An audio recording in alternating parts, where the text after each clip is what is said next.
Most of us have heard of the term negative gearing, but perhaps because it's got the word negative in it, or sometimes associated with only very wealthy people, that we dismiss it as something not for us. But what is gearing? Gearing is basically borrowing money to buy an investment property. And there are three types of gearing: negative gearing, neutral, and positive. Negative gearing, the one we've heard the most about. This is how it works.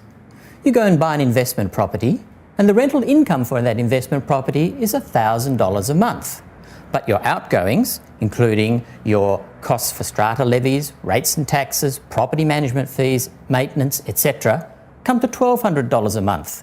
So your rental income of $1,000 a month is $200 short. Therefore, you're making a loss of $200 a month. So that property is negatively geared. You may think that's rather a stupid thing to do, to make a loss on your property every month. But in actual fact, the government encourages it, because you can take that $200 a month and use it as a tax deduction, offset it against your tax liability. So in the end, you're going to get a bigger tax return.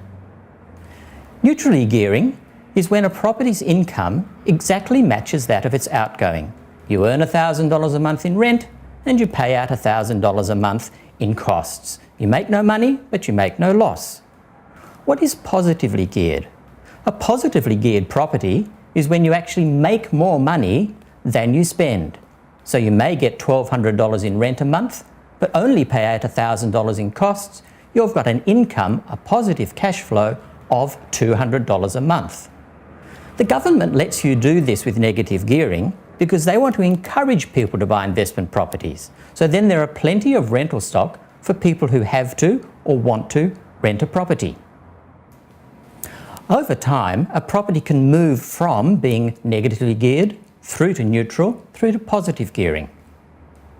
Even though a property might be negatively geared and you're actually making a loss on your income from month to month, behind the scenes you may be making a profit.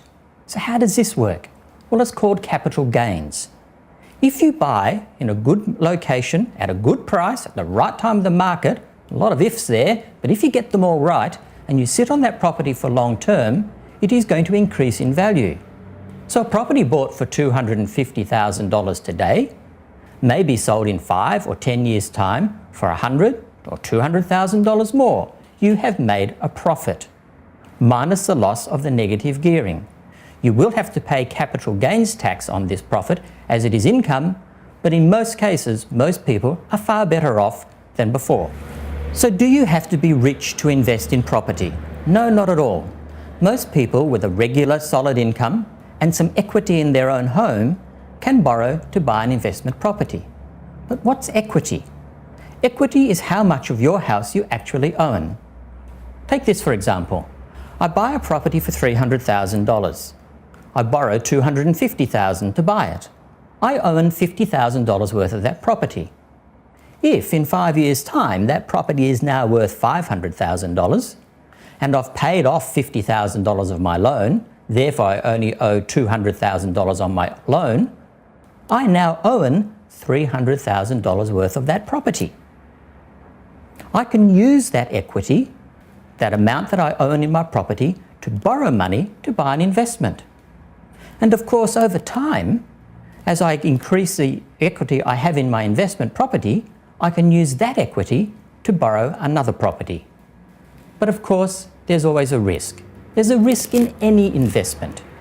And we've all heard stories of how people have borrowed money, bought shares, bought investment properties, and lost the lot, even the home that they lived in. But there are also many success stories of investments. So how do you become a success story and not one of the disasters? It's quite simple, really. You have to do your homework. You have to research the property you're buying, research the market, and not just for a week or two or even a month or two, but over a long period of time. So you can work out what the trends are in what suburbs, what the rental yields are, what increases in the capital of each property. And then you are ready to make a decision. But the last thing you must do is get good, sound financial advice. You go to a tax accountant. You go to a financial advisor. You get friendly with a real estate agent who you know you can trust. Then you're ready to make that decision. And the real decision is, Are you going to negatively gear your property? And if so, can you afford the loss? Up next, we catch up with Barry Litton, who's this week's Insider. And decided he would bite me, and I did break the world high jump record over the front picket fence.